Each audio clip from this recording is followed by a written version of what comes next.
Vamos a leer en la palabra en Romanos capítulo 6, versículo 13. Hemos estado compartiendo una serie de predicaciones sobre la vida con propósito, las familias con propósito, el servicio con propósito. Y hoy vamos a hablar de instrumentos con propósito. Diga conmigo, somos instrumentos con propósito. Ahora diga, yo soy un instrumento con propósito. Y vamos a leer la palabra de nuestro Dios en el nombre del Padre, del Hijo y del Espíritu Santo. Ni tampoco presentéis vuestros miembros al pecado como instrumentos de iniquidad, sino presentaos vosotros mismos a Dios como vivos de entre los muertos, y vuestros miembros a Dios como instrumentos de justicia. Justicia, un instrumento. Yo me imagino la persona que creó la bombilla eléctrica, ¿sí la ve allí? Creo que fue Thomas Edison, si no me equivoco. Sí, está bien, Tomás Alva Edison. Y para llegar a hacer este invento, este instrumento que hoy nosotros disfrutamos y que cada día se innova más, tuvo que pasar por muchas vicisitudes, ¿no? Para poder tener listo ese instrumento. Y cualquier otro utensilio puede ser, dice Pablo, utilizado para cosas buenas o para cosas malas.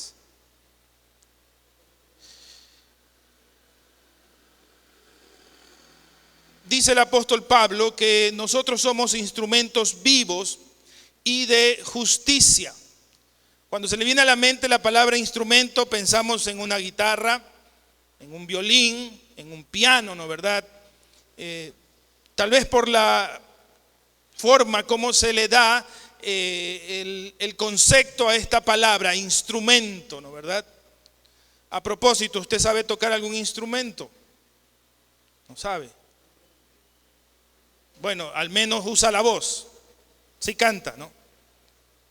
Aunque no cante como un profesional, pero usted canta. Ese es su instrumento.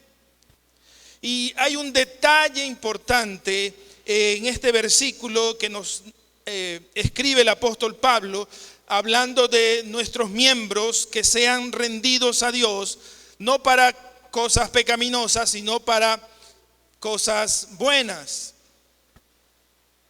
Y hay tres detalles que me parecen importantes al hablar de este texto. Dice allí que nosotros, nuestros miembros, como instrumento, estamos fuera de los muertos. Dice, preséntense como vivos de entre los muertos. O sea, estamos fuera de los muertos. Toque el hombro a alguien que está a su lado y dígale, estás vivo. No actúes como un instrumento muerto. Y el instrumento muerto es aquel que no se toca, aquel que no se ejecuta, aquel que no está sirviendo para algo o sirve para algo malo. Ese es el primer detalle. El segundo detalle es que el término vivos habla de viviendo. Eso quiere decir que no es una acción solo del momento, sino es una acción continua. O sea, siempre vivos. Dígale al que está a su lado, siempre vivo. Bueno, siempre vivos. No siempre vivo porque puede malinterpretarse. Siempre vivos, dispuestos a trabajar. Pero la el significado que más me llamó la atención es que instrumentos allí en este versículo no habla de un instrumento musical, no habla de un utensilio. ¿Sabe de lo que habla el apóstol Pablo allí? Que me llamó la atención. No es la palabra instrumento. En el griego, el significado de esa palabra es un arma.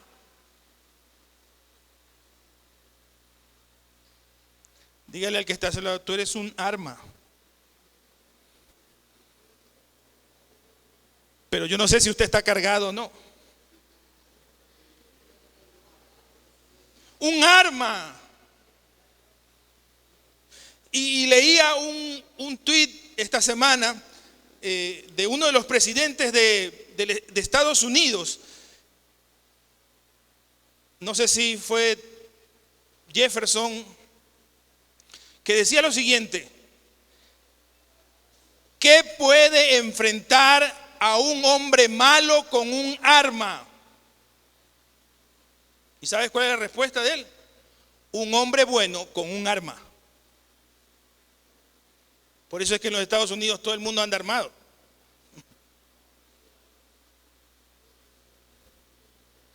Pero qué interesante que cuando se habla de instrumentos, no se habla de un utensilio, no se habla de una copa, de un vaso, no se habla de un mueble, de un instrumento musical, se habla de un arma. Usted es un arma en las manos de Dios, pero no para matar personas.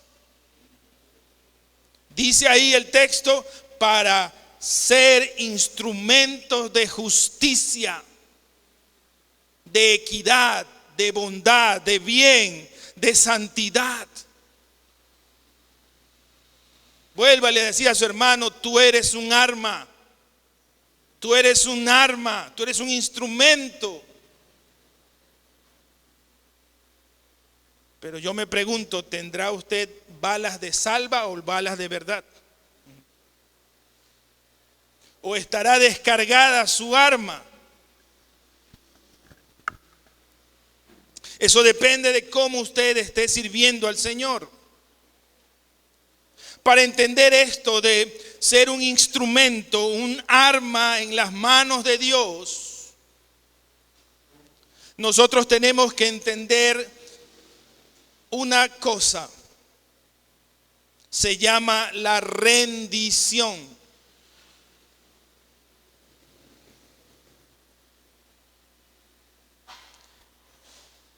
La entrega por amor. Vamos a leer un texto en primera de Juan 4, 9 al 10 y el verso 19 también. Dice: en esto se mostró el amor de Dios para con nosotros, en que Dios envió a su Hijo unigénito al mundo para que vivamos por él. En esto consiste el amor, no en que nosotros hayamos amado a Dios, sino en que Él nos amó a nosotros y envió a su Hijo en propiciación por nuestros pecados, en pago por nuestros pecados. Y el verso 19, nosotros le amamos a Él. ¿Por qué? Porque Él nos amó primero.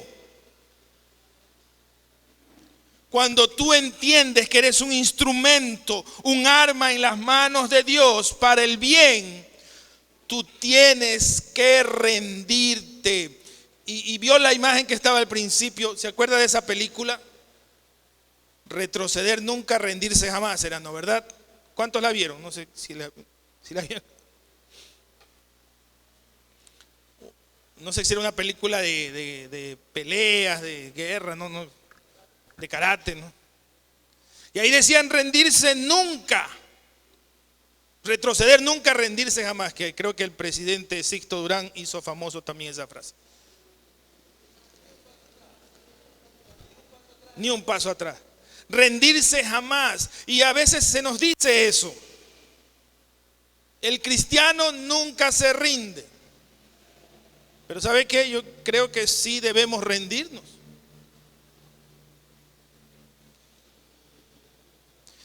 Génesis 3:5 dice lo siguiente: sino que sabe Dios que el día que comáis de él serán abiertos vuestros ojos y seréis como Dios, sabiendo el bien y el mal. ¿Se acuerda? Adán y Eva allá en el Edén, la serpiente diciéndoles: si ustedes comen de esto, Dios sabe que se les va a abrir los ojos y Él no quiere que sus ojos sean abiertos. ¿Cómo saber cuándo rendirse? Mire, cuando hablo de rendirse, no estoy hablando de una lucha. No estoy hablando del esfuerzo, de la batalla del trabajo, del día a día. No, estoy hablando de rendirnos a Dios. ¿Cómo saber cuándo es el tiempo de rendirse? Cuando tú sabes que las decisiones que has tomado en tu vida no te han servido mucho y te han hecho cometer muchos errores, entonces es tiempo de rendirse a Dios.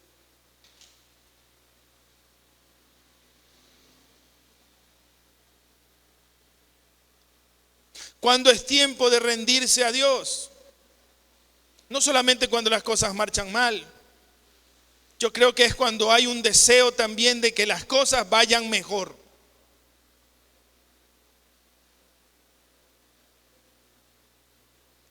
Lastimosamente, los seres humanos tenemos un deseo de querer manejar nuestras vidas como nosotros creemos que se debe manejar la vida.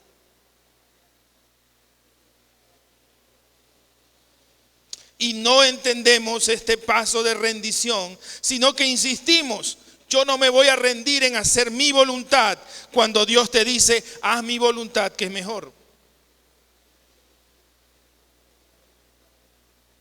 Hay un hermoso himno que cantamos que dice esas palabras: yo me rindo a ti. Diga conmigo: yo me rindo a ti. No son palabras fáciles de decir. No es una decisión fácil de tomar. Rendirse a veces no es la opción que tomamos en cuenta. Pero para ser un instrumento útil en las manos de Dios necesitamos rendirnos. La segunda cosa habla de afinación. Vamos a relacionarlo con un instrumento. Incluso podemos relacionarlo con un arma. Usted sabe que si un arma no se limpia, no se afina, no puede ser usada correctamente o va a fallar. Lo mismo sucede con un instrumento. Usted tiene que afinarlo, tiene que limpiarlo. Hay una palabrita que usan ahora los músicos, sobre todo en instrumentos de cuerda: calibrarlo. Porque usted puede afinar el instrumento, pero si está chueco en algo, usted necesita calibrarlo. No solo afinarlo. Y el músico sabe si la guitarra no está afinada, pero si la guitarra no está calibrada también. Lo mismo sucede con una batería, lo mismo sucede con un piano. Vamos a leer el Salmo 139. Verso 1 al 4 dice: oh Señor, tú me has examinado y conocido. Tú has conocido mi sentarme y mi levantarme. Has entendido desde lejos mis pensamientos. Has escudriñado mi andar y mi reposo. Y todos mis caminos te son conocidos. Pues aún no está la palabra en mi lengua. Y he aquí, oh Señor, tú la sabes toda. ¿Quién es el único que puede afinarte? ¿Quién es el único que puede calibrarte? ¿Quién es el único que puede tomar tu vida y hacerla útil como un instrumento, como un arma en las manos de Dios? Solamente el Señor Jesús, solamente el Espíritu Santo. ¿Cómo termina este salmo? Versos 23 y 24. Dice: examíname, oh Dios, y conoce mi corazón. Pruébame y conoce mis pensamientos y ve si hay en mí camino de perversidad y guíame en el camino eterno. Dice el salmista, examíname, afíname. Por eso usa la palabra pruébame. No está hablando, Señor, mándame pruebas. Está hablando de purifícame. Así como se afina el oro o la plata, el salmista está diciéndole al Señor, Señor, pruébame. Mira qué hay en mí, en mis pensamientos, en mi corazón, aún en mis palabras.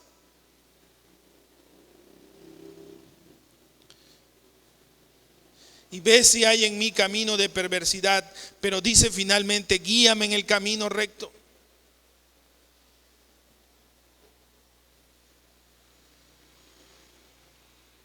Eso es afinación.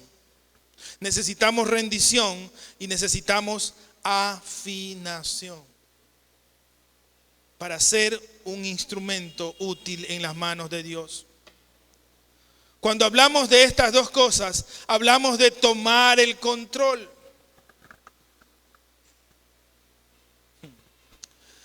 Hay una película que salió hace un par de años, creo yo, o el año pasado, con este personaje.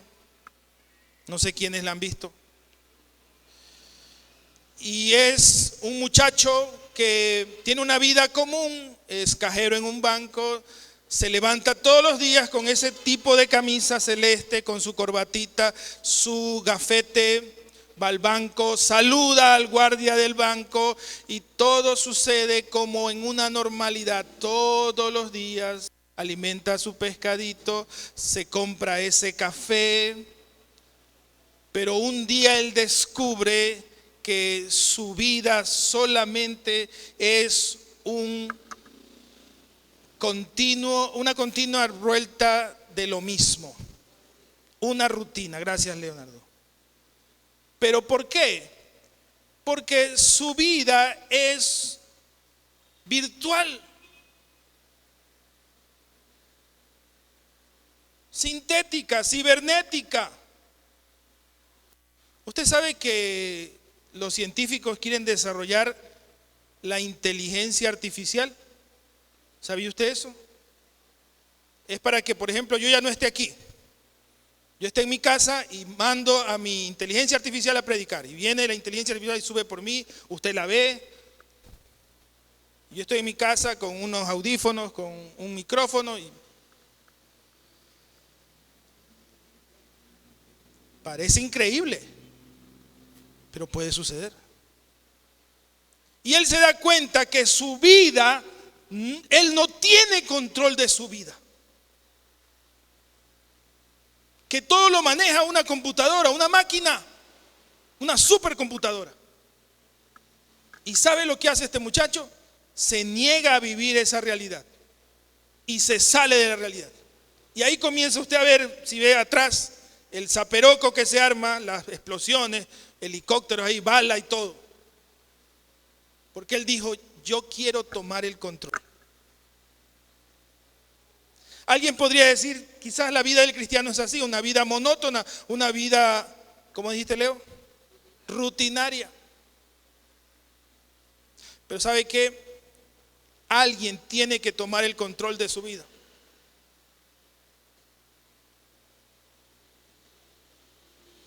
Lastimosamente nosotros no sabemos jugar PlayStation.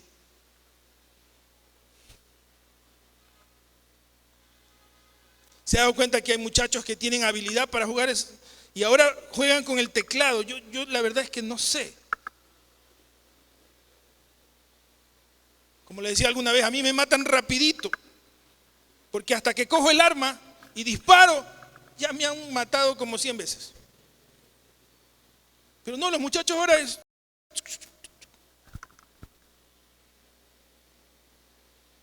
Y peor con controles. La PlayStation tiene controles, ¿no? ¿Verdad? Y usted ve a los muchachos ahí con el dedo y los dedos y por aquí, por allá. Quíteles el control. Se ponen bravísimos. Pero ¿sabe una cosa? Nos llega el tiempo en que el control se lo debemos de dejar a Dios. Si queremos ser un instrumento útil en las manos de Dios, el control tiene que tomarlo Él.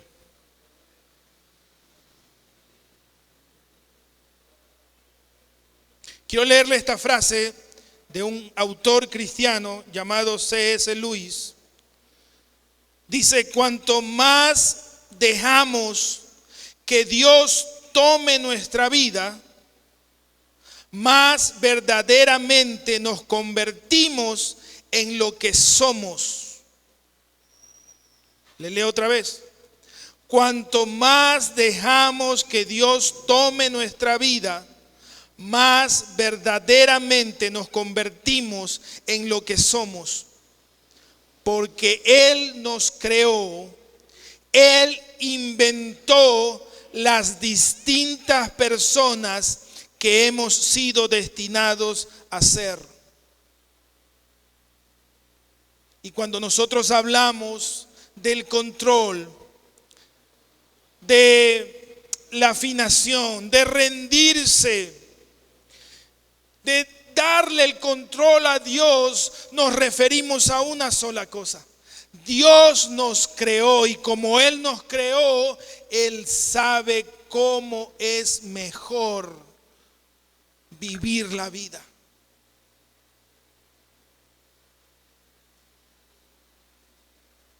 Nosotros decimos que Dios es el arquitecto de todo.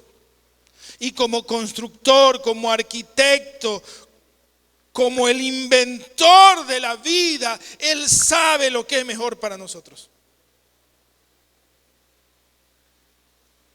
Por eso es que este autor dice: cuanto más dejamos que Dios tome el control de nuestra vida, más nos acercamos al ideal que Dios ve en nosotros. Porque déjeme decirle que Dios no ve instrumentos dañados. Dios no ve instrumentos sin usar. Dios ve instrumentos afinados. Dios ve instrumentos rendidos, entregados a Él. Dios ve instrumentos con propósito. Usted no está dañado. Usted no está en desuso. Usted es un instrumento útil en las manos de Dios. Si usted aprende a darle el control, a rendirse, a dejarse afinar. ¿Qué dice Job 22:21? Vuelve ahora en amistad con Dios y tendrás paz, y por ello te vendrá bien. Dice: deja de pelearte con Dios. Por eso es que el profeta Jeremías, me parece, es el que le dice cómo el barro, la vasija, le puede decir al Creador: ¿qué haces?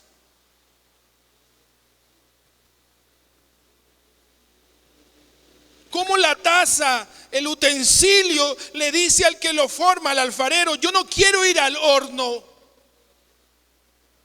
No me gusta cómo me has hecho. No le podemos decir eso a Dios. Y como que nosotros insistimos en enemistarnos con Él, en pelearnos con Él. Señor, no me parece lo que me está pasando en la vida. No me merezco lo que estoy viviendo.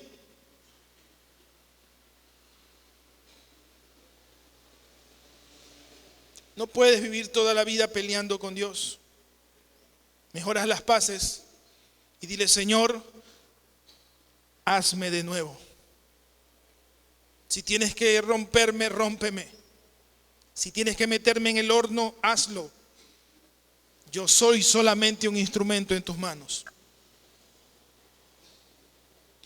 Segunda Timoteo capítulo 2, versos 20 al 21 dice lo siguiente: pero en una casa grande no solamente hay utensilios de oro y de plata, sino también de madera y de barro. Y unos son para usos honrosos y otros para usos viles. Y escucha el verso 21. Así que, si alguno se limpia de estas cosas, será instrumento para honra, santificado, útil al Señor y dispuesto para toda buena obra. ¿Cuántos quieren ser ese instrumento para Dios? Amén. Pero ¿sabe qué? Lo que dice Pablo allí.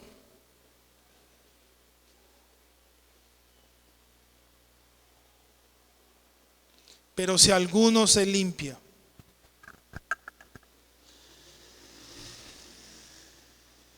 tenemos que reconocer que hemos sido instrumentos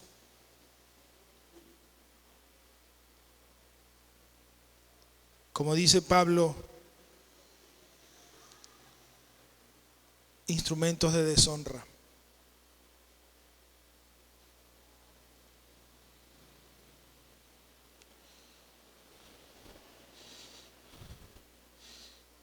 ¿Usted se ha preguntado alguna vez por qué Dios le usaría a usted?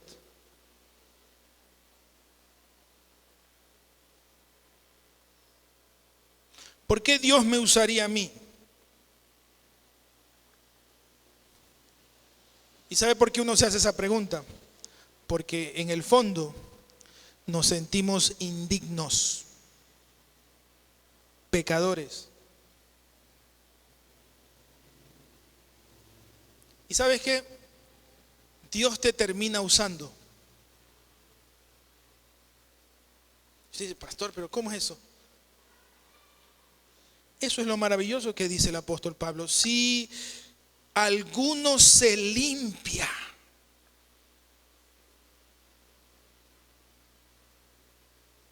¿cuántas veces le fallamos a Dios?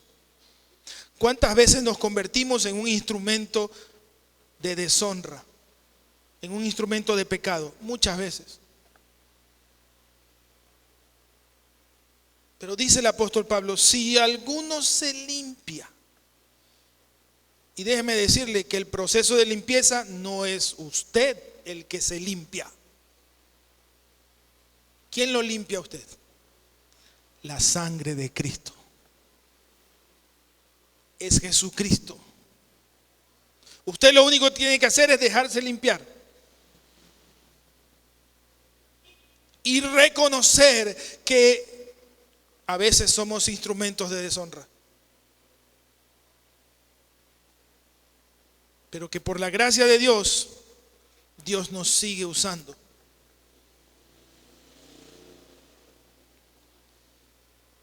Eso es ser un instrumento con propósito. Ahora yo le pregunto finalmente, ¿hace cuánto no le sirves a Dios? ¿Hace cuánto no has pensado en esto? De ser un instrumento con propósito. De ser un arma en las manos de Dios. Para que Dios te use correctamente para su gloria. ¿Hace cuánto? ¿Sabe? Cuando uno es un instrumento de gloria para Dios y le sirves a Dios, tú sabes que le has servido a Dios y que has servido para que su gloria sea manifiesta. Puedes sentir una satisfacción y puedes decir también en tus adentros, Señor, ¿cómo puede ser posible que tú me uses a mí como yo soy? Eso se llama gracia.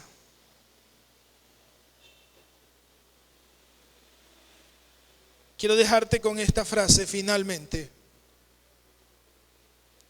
Tú eres un instrumento valioso en las manos de Dios. Si tú has entendido tu propósito en la vida, ¿se acuerda que lo hemos hablado muchas veces? Usted tiene que descubrir por qué está aquí, por qué nació, por qué está aquí en la iglesia. ¿Cuál es su propósito espiritual? Si usted lo descubre, usted es un instrumento valioso en las manos de Dios.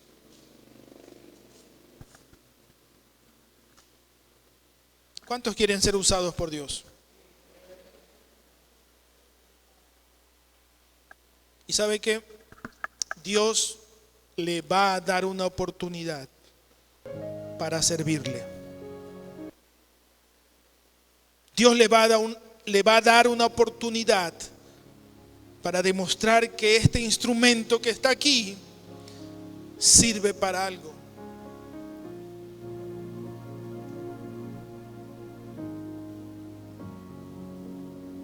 Lo único que usted tiene que hacer es rendirse ante el Señor.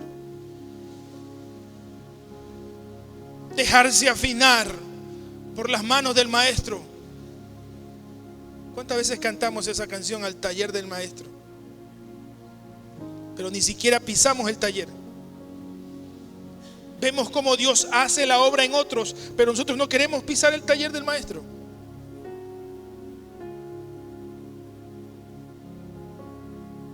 No queremos ceder el control.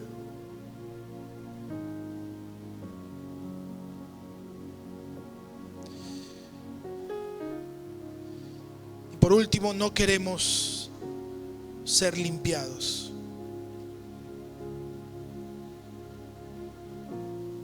Dígale al Señor en esta tarde: Señor, yo me rindo ante ti. Yo quiero dejar que tu mano comience a podar mi vida. Pruébame, Señor, dígale. Pruébame como a oro fino. Te doy el control, dígale. Te doy todo el control.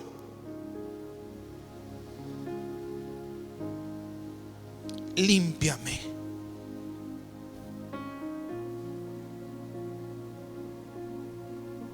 Con tu sangre preciosa, y seré más blanco que la nieve. Cierre sus ojos, por favor. Y ahí en su asiento, como lo hicimos hace un momento al cenar, examínese.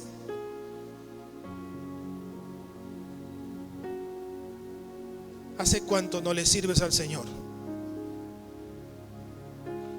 Y ojo, no estoy hablando de venir al culto, de predicar. ¿Hace cuánto no eres un instrumento en las manos de Dios?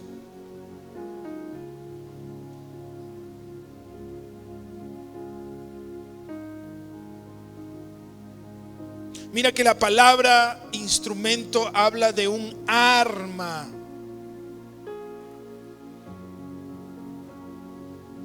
Eres un arma y tienes un propósito.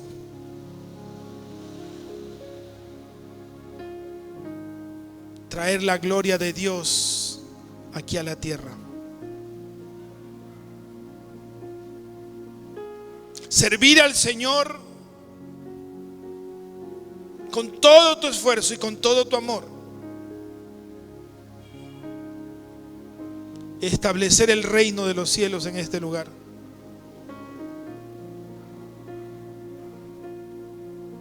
Como un instrumento eficaz. Tienes un propósito. Tienes una finalidad. Tienes un llamado.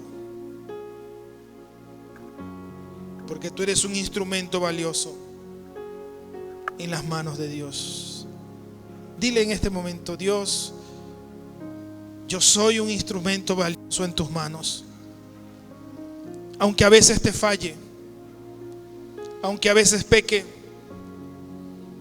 aunque a veces me olvide de mi propósito, yo sé que soy valioso para ti y que tú me vas a usar para tu gloria. Que muchos verán en mí la gracia que tú usas para con un indigno pecador. que no te importa cómo soy, ni quién soy, igual me usas y me amas. Permíteme rendirme ante ti. Voy a dejar que tu mano me afine. Te voy a dar todo el control. Y que la sangre de tu Hijo Jesucristo comience a limpiar todo mi ser. Hoy me comprometo, Señor, a ser en tus manos un instrumento de tu justicia para tu gloria. En el nombre de Jesús, amén y amén.